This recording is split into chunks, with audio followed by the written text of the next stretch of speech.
Good morning, everyone. I hope you all are preparing well for your examinations.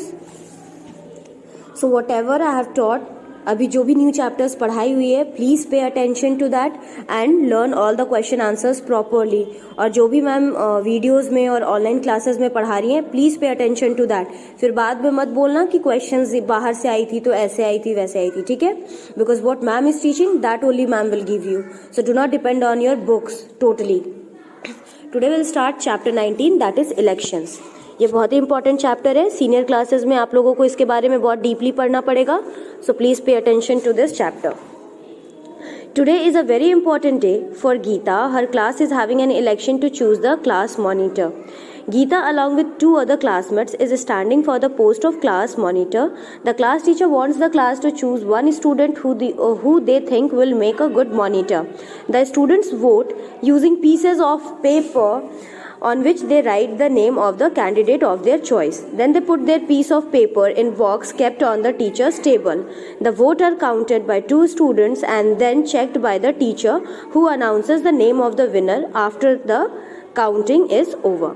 So basically ये chapter elections पे है.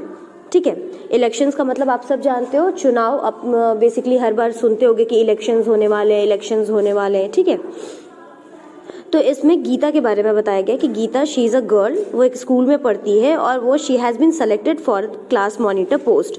वो class monitor post के लिए select हुई है. उसके साथ दो और उसके क्लासमेट सेलेक्ट हुए हैं. ठीक है, अब पर उन तीन में से किसी एक को ही क्लास मॉनिटर बनाया जा सकता है. दैट्स वाई उनकी क्लास टीचर ने डिसाइड किया है कि पूरे क्लास के जो बच्चे हैं वो वोट करके वो अपने मॉनिटर को खुद से चूज करेंगे कि वो गीता को क्लास मॉनिटर बनाना चाहते हैं या फिर उसके साथ और जो दो क्लासमेट्स थे सेलेक्टेड, उनमें से किसी को क्लास मॉनिटर बनाना चाहते हैं. सो बच्चों ने एक पीस ऑफ पेपर लिया एंड दे वोटेड. उस पर अपने फेवरेट क्लासमेट का, गीता या फिर किसी और जो भी है उसका नाम लिखा. ठीक है, फिर वो सारे पेपर्स अपने क्लास टीचर के डेस्क पे रख दिए. जब सारे बच्चे ने ये वोटिंग कर ली, इस प्रोसेस को हम वोटिंग कहते हैं. ठीक है, तो जब सारे बच्चे ने वोटिंग कर ली तो क्लास टीचर ने सारे पीसेस ऑफ पेपर को खोला. उनमें से जिनका नाम सबसे ज्यादा था उसको क्लास मॉनिटर बना दिया. So this is how our country works when elections are held. हमारा जो कंट्री है डेमोक्रेटिक कंट्री है. इसके प्रीवियस चैप्टर में जब लोकल सेल्फ गवर्नमेंट पढ़ा रहे थे आप लोगों को, तो उसमें भी मैंने बताया था कि our country is democratic country. Democracy का मतलब लोकतंत्र. कहने का मतलब है यहाँ पे लोग, जो कॉमन पीपल है, वो अपने फेवरेट या फिर कह सकते हो अपने पसंद के लीडर्स को वोटिंग के थ्रू अपनी मर्जी से सेलेक्ट कर सकते हैं. ठीक है, तो हमारे कंट्री में डेमोक्रेटिक फॉर्म ऑफ गवर्नमेंट है और हमारा कंट्री बहुत बड़ा है. सो यहाँ पे इलेक्शंस होते हैं सो दैट हम अपने फेवरेट, अपने पसंद के लीडर को, अपने चॉइस के लीडर को हम सेलेक्ट कर सके. तो हमारे कंट्री में जो इलेक्शन का प्रोसेस है वो भी बिल्कुल सेम है जैसे गीता के क्लास में as a class monitor choose करने का प्रोसेस था. Now see here, India is the largest democracy in the world. Just as Geeta class had an election, we have elections for the country as well as each state. We elect or choose our own leaders who form the government and run the country. This process of electing our own leader is known as elections. The process of electing our own leaders is known as election. ठीक है, इसको हम election बोलते हैं.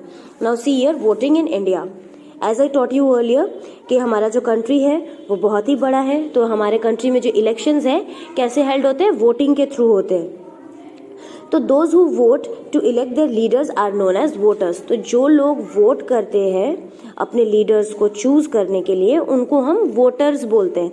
सुने हो ना कि वोटर्स जाते हैं वोटिंग करने के लिए. और एक सबसे इंपॉर्टेंट पॉइंट देखो, all Indian citizens who are 18 years old or above are allowed to vote in the elections. सिर्फ वही लोग इलेक्शंस में वोट करने के लिए अलाउड है, परमिटेड है, जिनका एज 18 इयर्स हो रहा है या फिर 18 इयर्स से ऊपर है. बच्चे इसमें पार्टिसिपेट नहीं कर सकते. मतलब आप लोग वोट नहीं कर सकते. सिर्फ वही लोग वोट कर सकते जिनकी उम्र 18 साल है या फिर 18 साल से ऊपर है. सेकेंड इंपॉर्टेंट थिंग क्या है, जब भी आप वोटिंग करने जाते हो तो आपके पास वोटर ID कार्ड होनी चाहिए. ठीक है, वोटर ID कार्ड होनी चाहिए जिसमें कि आपका नाम, आपका एड्रेस, आपकी एज, ठीक है, ये सारी चीजें उसमें मेंशन रहती है. बिना वोटर ID कार्ड के भी आप वोट नहीं कर सकते हो. So see here, second paragraph. Election in a big country like ours need lot of planning and organization. This is why a body called the Election Commission have been created to conduct election in India. It plans every part of the election, decide the dates, hold the elections, provide all details and announces the results. It makes sure that election take place in fair and impartial manner. हमारा जो country है बहुत बड़ा है, बहुत population है यहाँ पे और बहुत सारे स्टेट्स भी हैं, यूनियन टेरिटरीज भी हैं. तो अगर एक साथ सब जगह इलेक्शंस होने लगेंगी तो क्या होगा, भीड़ को कंट्रोल करना बहुत ही मुश्किल हो जाएगी. ठीक है. और फिर जो लोग हैं जो इलेक्शंस में एज अ लीडर जो पार्टिसिपेट किए हैं वो क्या कर सकते हैं, कुछ चीटिंग भी कर सकते हैं. तो इन सारी चीज़ों को प्रॉपरली मैनेज करने के लिए इलेक्शन कमीशन बनाया गया है.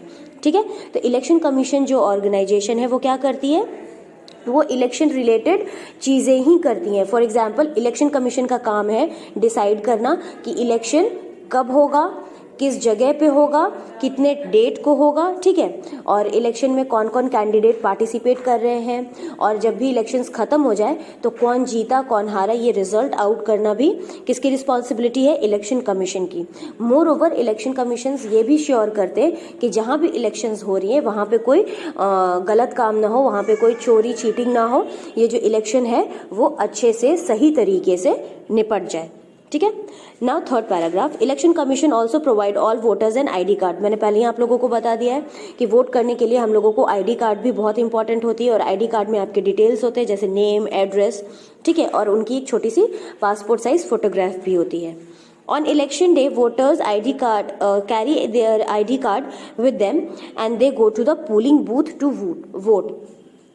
देखो पोलिंग बूथ क्या होता है, जहाँ पे वोटिंग का काम होता है. ठीक है. एक पर्टिकुलर जगह पे जहाँ पे सारे लोग वोट करने जाते हैं उस एरिया को, उस पर्टिकुलर जगह को हम पोलिंग बूथ बोलते हैं. ठीक है.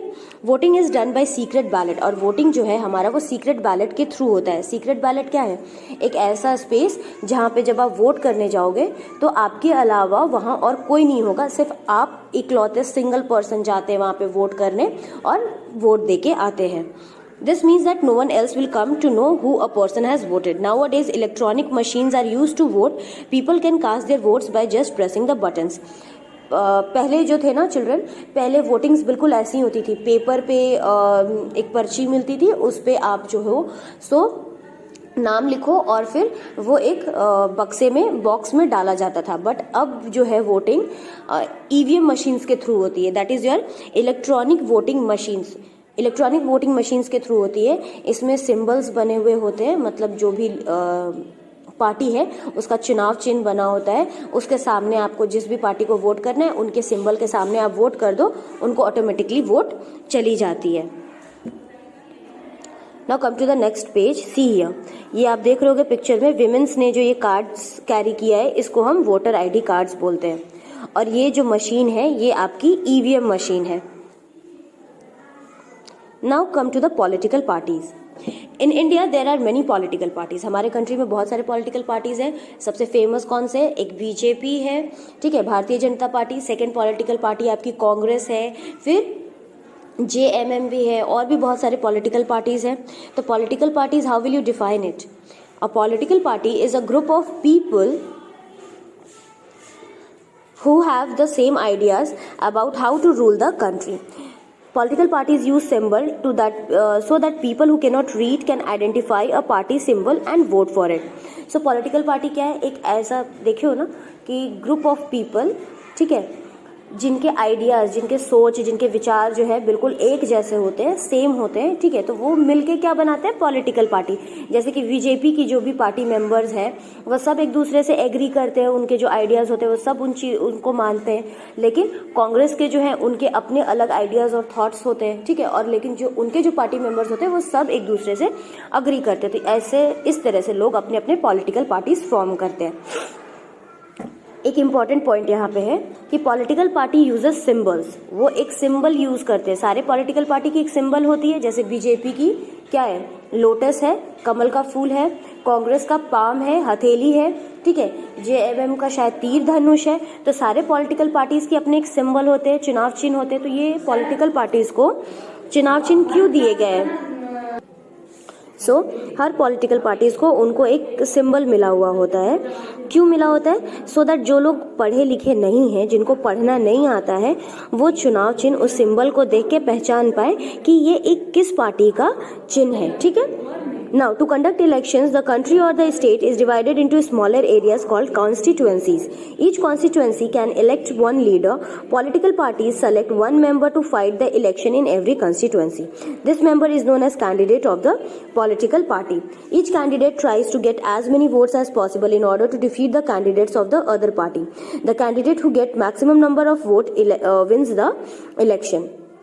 The political party which wins the election in the maximum number of constituencies forms the government. The party which does not win forms the opposition. The government make rules and policies for the country or the state.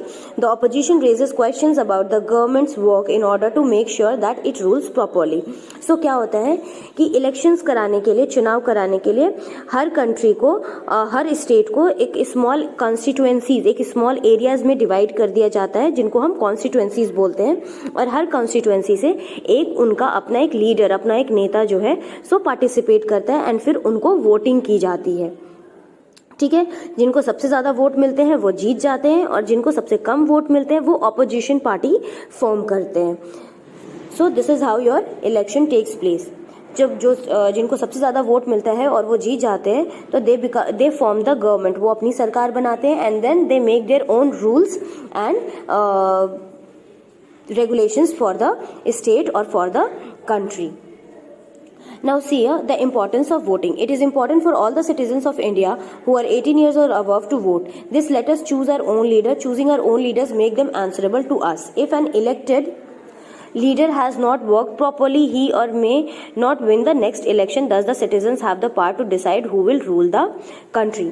Voting बहुत ही important है हमारे लिए, क्योंकि हमारे vote decide करते हैं कि हमारे कंट्री का लीडर कौन होगा। ठीक है। अगर आप वोट करने नहीं जाते हो या फिर किसी गलत इंसान को चूज कर लेते हो, जैसे कि अभी होता है ना, लोग कास्ट के बेसिस पे या फिर अपने फेवरेटिज्म के बेसिस पे, भले वो इंसान कितना जानते हुए भी कि वो इंसान अच्छा काम नहीं करेगा, फिर भी हम उसको वोट कर देते। ये गलत बात है, ऐसा नहीं करना चाहिए। जो सही इंसान हो, जो सही लीडर हो, उनको ही वोट करो। ठीक है। सो दैट आपका जो फ्यूचर है, आपकी कंट्री की जो फ्यूचर है, वो एक सेफ हैंड में हो और वो लोग अच्छे से रूल कर पाए। सेकेंड थिंग, हमारे पास इतना पावर है कि हर 5 इयर्स पे जो इलेक्शंस होता है, एक बार इलेक्शंस होने के बाद फिर नेक्स्ट 5 इयर्स पे इलेक्शंस होते हैं। ठीक है। तो अगर वो पॉलिटिकल पार्टी अच्छे से काम नहीं कर रही है तो नेक्स्ट 5 ईयर के बाद जो इलेक्शंस आएगा तो हम उस पार्टी को वोट न देके उसको हम हरा सकते हैं, और फिर जो दूसरी पार्टी है जिनको हमें लगता है कि इनको एक चांस देना चाहिए, ये शायद अच्छा काम करेंगे, उनको वोट देके हम उनको जिता सकते हैं। ठीक है। तो it's very important for us to vote. Now see here, the first general elections in India were held in 1951. India में सबसे पहला इलेक्शन, जनरल इलेक्शन 1951 में हुआ था and Jawaharlal Nehru became the first prime minister of our country. और जवाहरलाल नेहरू जो थे हमारे कंट्री के सबसे पहले प्राइम मिनिस्टर थे। This chapter I have discussed in the online classes earlier. मैंने ऑनलाइन क्लासेस में चैप्टर डिस्कस कर दिया है। इसके बाद भी अगर आपको कोई डाउट है देन आप नेक्स्ट ऑनलाइन क्लास में टिक करके रखना। I will clear your doubts. That's all for today. Thank you.